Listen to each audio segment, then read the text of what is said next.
Document. Part 1. The year was 2847, and the galaxy had become a graveyard of empires.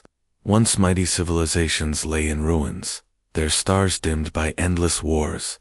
Humanity, once proud and hopeful, now clung to survival on the edges of a universe that no longer cared about them. Earth was a shadow of its former self, its oceans poisoned, its skies choked with ash, and its people scattered across dying colonies. The Krylos Dominion and the Zarneth Collective, two alien powers locked in an eternal struggle, had used Earth as a battleground for centuries. Neither side cared about the humans they crushed underfoot. Humanity was nothing more than collateral damage. Commander Alex Hart stood on the bridge of the USS Vanguard, the last operational warship of the human fleet. It wasn't much to look at, a patched-up relic from a forgotten era, but it was all they had left. Around him, his crew worked silently, their faces tired but determined. Lieutenant Rachel Monroe, his second in command, leaned over a console, her brow furrowed as she analyzed data streaming in from deep space. Chief Engineer Daniel Brooks muttered to himself while tinkering with a malfunctioning panel, his hands moving quickly despite the ship's outdated technology. Nearby, Dr. Emily Shaw stared out a viewport, lost in thought as the vast emptiness of space stretched before her. "Anything yet?" Alex asked, breaking the quiet hum of activity. Rachel glanced up, shaking her head. "Nothing new, Commander. Just static. And then this." She pointed to a waveform displayed on her screen. It pulsed faintly, almost like a heartbeat. "It came in about 10 minutes ago. No idea who or what sent it." Alex stepped closer, studying the signal. It was strange, unlike anything they'd encountered before. Buried within the static was a message, fragmented but decipherable, to those who dare defy oblivion. "Come to Epsilon Theta." Epsilon Theta. The name meant nothing to anyone on the bridge. It wasn't marked on any star charts, nor did it appear in any records of known systems. But something about it stirred a spark of curiosity and fear in Alex's mind. "What do you think it is?" Rachel asked, her voice low. "I don't know," Alex admitted. He turned to face the rest of the crew. "Could be a trap, could be a cry for help. Either way, we can't ignore it." Daniel looked up from his work, wiping grease-streaked hands on his uniform. "You're not seriously thinking of going there, are you? We're running on fumes, as it is. One wrong move, and we'll end up floating in pieces." "We don't have a choice," Alex said firmly. "If this is real, if someone or something out there has a way to fight back against the Krylos and the Zarneth, we need to find out. Staying here means waiting for them to finish us off. Going there might give us a chance." Dr. Shaw finally spoke, her voice soft but steady. "There's another possibility. What if it's not meant for us? What if we're walking into something far beyond our understanding?" Alex nodded. "That's a risk we'll have to take, but I'd rather die trying than sit here doing nothing." The decision weighed heavily on everyone, but there was no time to waste. Supplies were dwindling, and repairs could only keep the Vanguard running for so long. Within hours, the ship changed course, setting a trajectory for Epsilon Theta. As the engines roared to life, Alex couldn't shake the feeling that they were heading toward something monumental, something that would change the fate of humanity forever. For better or worse, the journey had begun. Document. Part 2. The USS Vanguard drifted through the void, its engines humming softly as it carved a path through the endless blackness of space. The journey to Epsilon Theta was long and fraught with danger. The coordinates led them through treacherous regions of space fields, of jagged asteroids, unpredictable ion storms, and pockets of radiation that threatened to fry their already fragile systems. But Alex Hart refused to let fear take hold. He paced the bridge, his eyes scanning every readout, every flicker on the monitors. His crew worked tirelessly, each member focused on keeping the ship and themselves alive. Lieutenant Rachel Monroe sat at her station, monitoring the signal that had drawn them into this unknown territory. It pulsed intermittently now, weaker, but still present, like a faint heartbeat, calling out across the stars. She adjusted the sensors, trying to pinpoint its exact origin. "Commander," she said after a moment, her voice cutting through the quiet hum of activity, "we're close. Another 6 hours, maybe less." Alex nodded, though his expression remained tense. "Good work, Monroe. Keep me updated, Chief." Engineer Daniel Brooks emerged from below deck, his face streaked with grease and sweat. "Bad news, Commander," he said, leaning against a console. "The reactor's starting to overheat again. If we don't ease off the throttle soon, we'll burn out the core." "We don't have time for that," Alex replied sharply. "We're too close to turn back now. Do what you can to keep it running." Daniel sighed, but didn't argue. He disappeared back into the bowels of the ship, muttering under his breath about how they were pushing the old girl too hard. No one disagreed with him. The Vanguard wasn't built for journeys like this, but it was all they had. Dr. Emily Shaw stood near the viewport, gazing out at the swirling chaos outside. The ship was passing through an asteroid field now, rocks tumbling silently in the vacuum. Every so often, one would drift dangerously close, forcing the helmsman to make sharp adjustments to avoid collision. Emily watched it all with a mix of awe and dread. This part of space felt wrong, somehow. Alien, as if it didn't belong to any known galaxy. "Something's not right," she murmured, more to herself than anyone else. "What do you mean?" Alex asked. Stepping closer, Emily hesitated, choosing her words carefully. "This region, it feels unnatural, like it's been tampered with. Look at those asteroids, they're moving in patterns, almost like they're being guided." Alex frowned. She was right.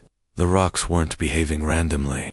There was a rhythm to their motion, as if some unseen force controlled them. Before he could respond, the ship shuddered violently, throwing everyone off balance. Alarms blared, red lights flashing across the bridge. "What's happening?" Alex barked. Rachel checked her console frantically. "We've hit something, a gravitational anomaly.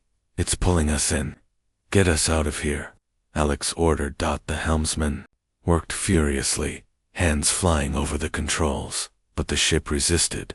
Whatever was dragging them was powerful, far stronger than anything they'd encountered before.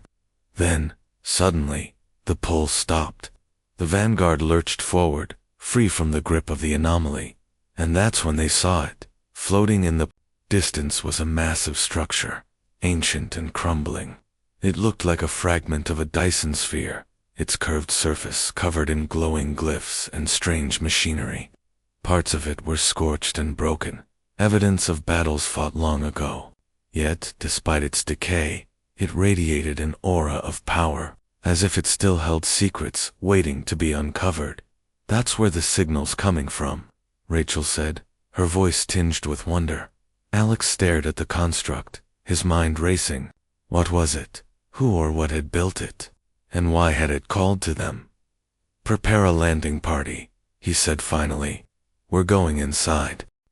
Document, Part 3. The landing party moved cautiously through the dimly lit corridors of the ancient structure.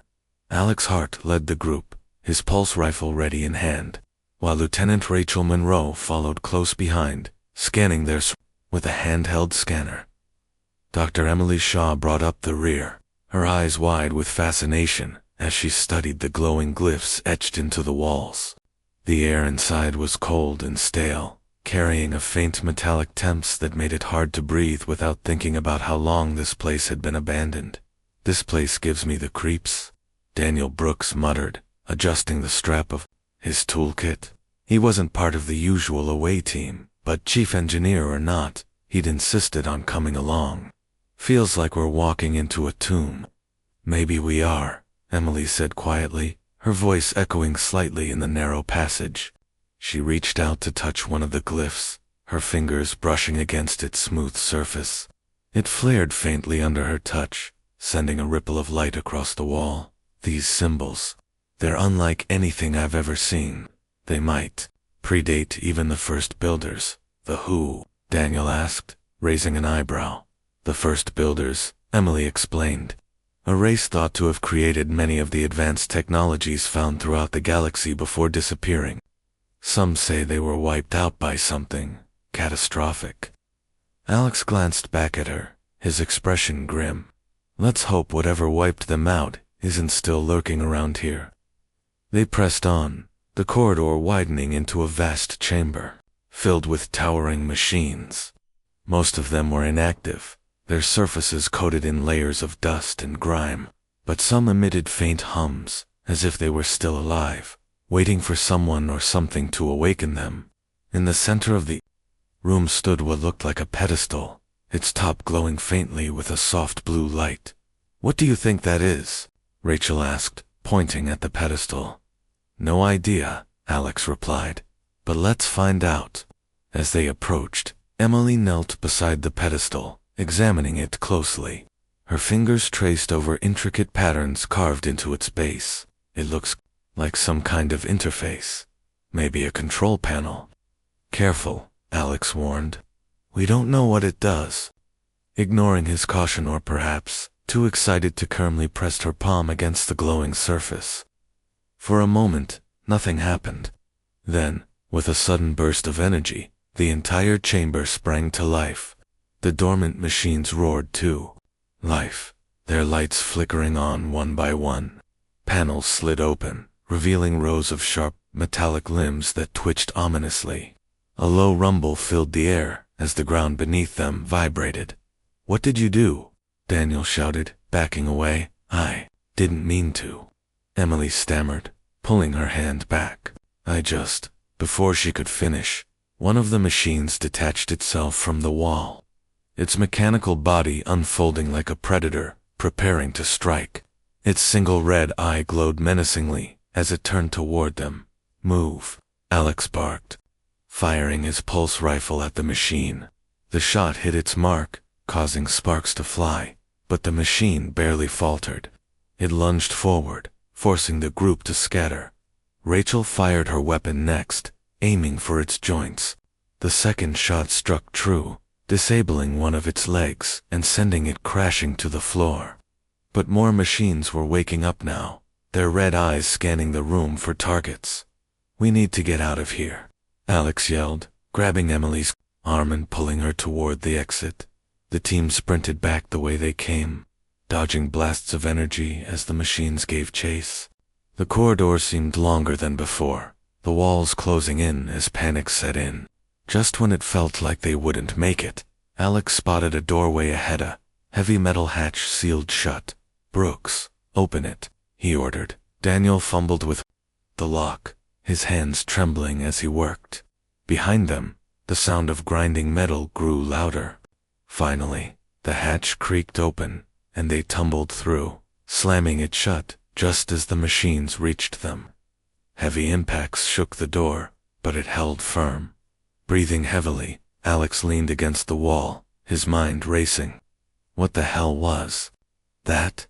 Emily looked pale, but resolute. I think we triggered a defense system. This place must have been built to protect something important. Important enough to nearly kill us. Daniel snapped. Maybe, Emily said softly. But if we can figure out what it's protecting, it might be worth it. Alex nodded slowly. As much as he hated to admit it, she was right. Whatever secrets this place held, they couldn't leave without uncovering them. But next time, they'd need to be smarter and faster. Document. Part 4. The team regrouped in the safety of a nearby chamber, their hearts still racing from the narrow escape. The hatch they had sealed behind them groaned under the weight of the machines pounding on it, but for now, it held firm. Alex leaned against a wall, his rifle slung over his shoulder as he caught his breath. Rachel checked her weapon, reloading it methodically, while keeping an ear out for any signs of danger. Daniel sat on the floor, wiping sweat from his brow, with a dirty sleeve, muttering about how much he hated ancient alien death traps. Emily, however, was already examining the new room, her attention drawn to a series of holographic displays that flickered weakly along one wall. "This is incredible," she whispered, her voice tinged with awe. She reached out to touch one of the projections, and it stabilized, revealing a swirling image of stars and planets. "These look like records. Logs of some kind." Alex stepped closer, peering at the hologram. "Can you make sense of it?" Emily nodded slowly. "It's fragmented, but I think it's telling a story. This place belonged to the first builders, the civilization that supposedly seeded life across the galaxy. But," she paused, her brow furrowing as she studied the shifting images, "something destroyed them. Something parasitic." "A parasite?" Rachel asked, frowning. "You mean like a disease?" "Not exactly," Emily replied.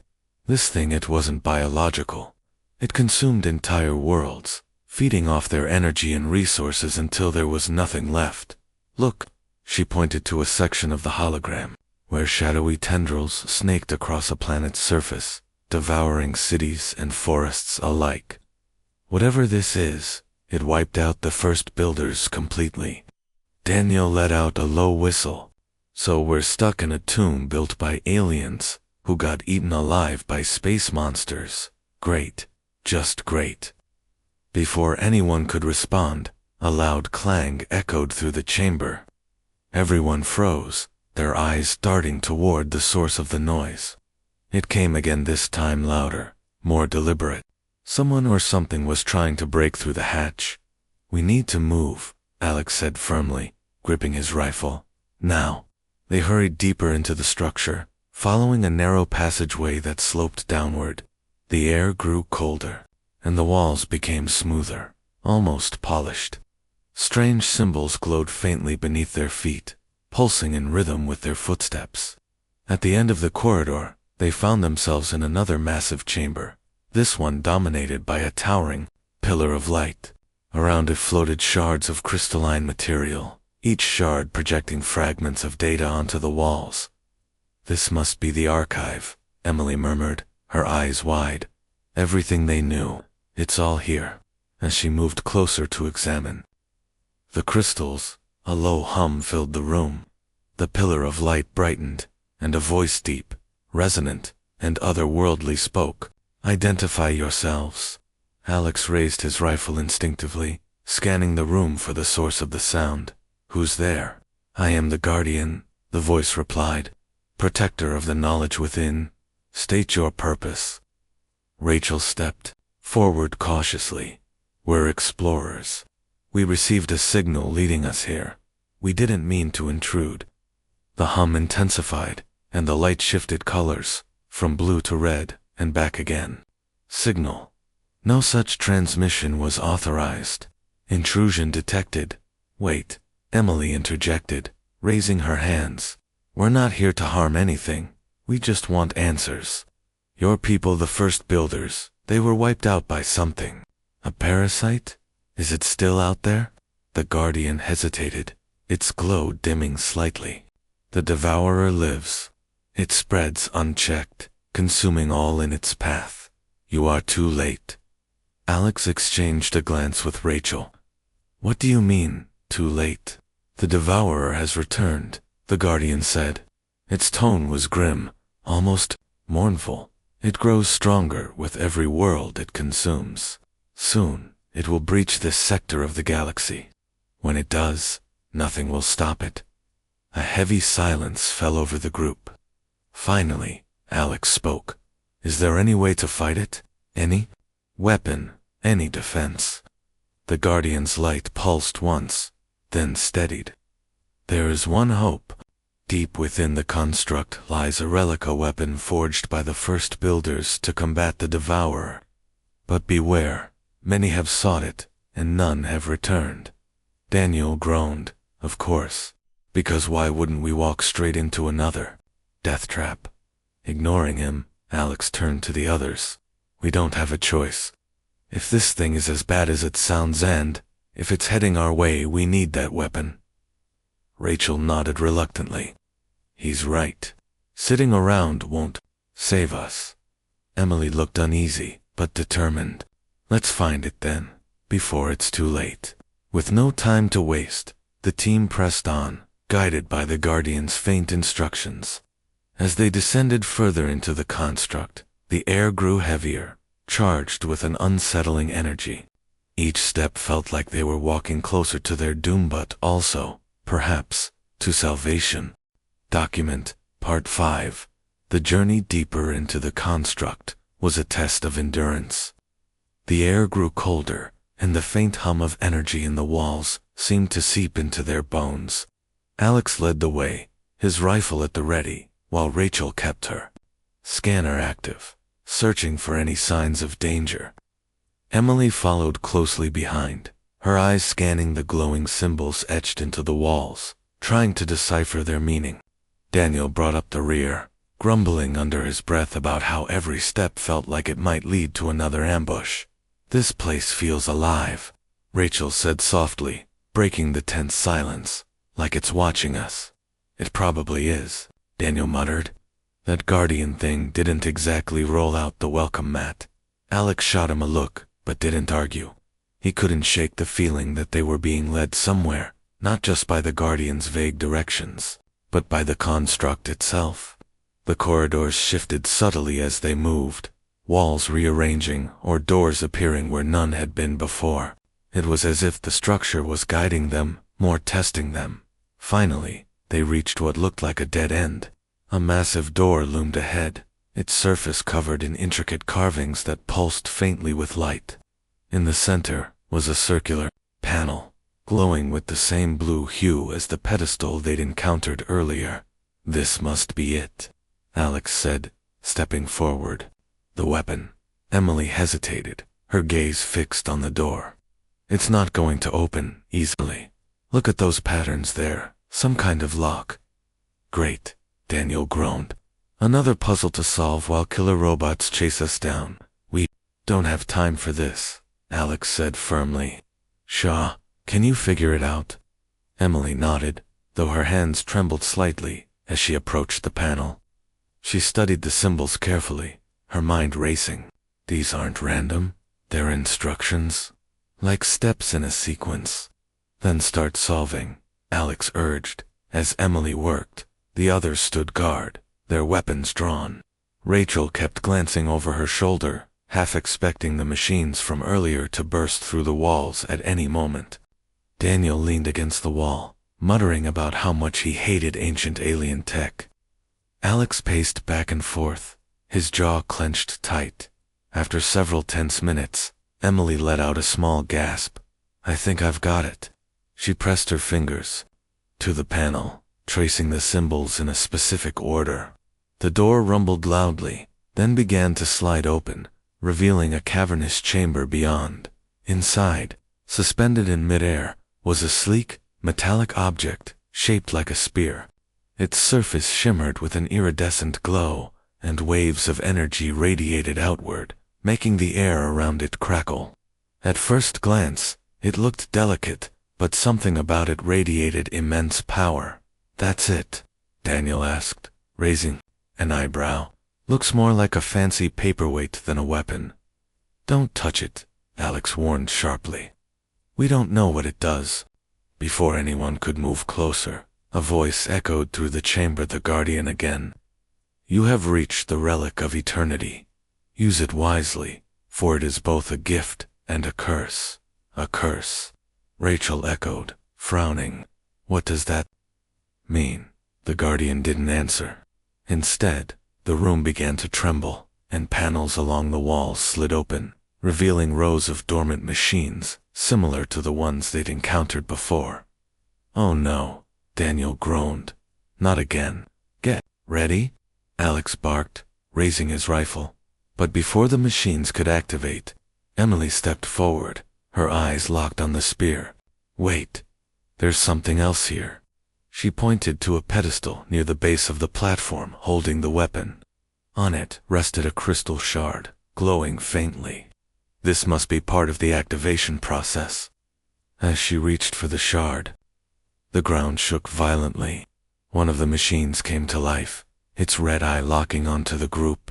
Without hesitation, Alex fired, hitting it square in the chest. Sparks flew, But the machine kept coming. "Grab the shard," Alex shouted. "We'll cover you." Emily snatched the crystal, and the spear responded instantly, flaring brighter. The remaining machines froze, as if confused, then retreated back into the walls. The trembling stopped, and the room fell silent. "What just happened?" Rachel asked, lowering her weapon. Emily held up the shard, her expression unreadable. I think we activated it, but I'm not sure how to use it yet." Alex exhaled slowly, his shoulders sagging with relief for now. "Let's get back to the ship. We'll figure it out there." As they turned to leave, none of them noticed the faint shadow that lingered in the corner of the chamber, watching silently.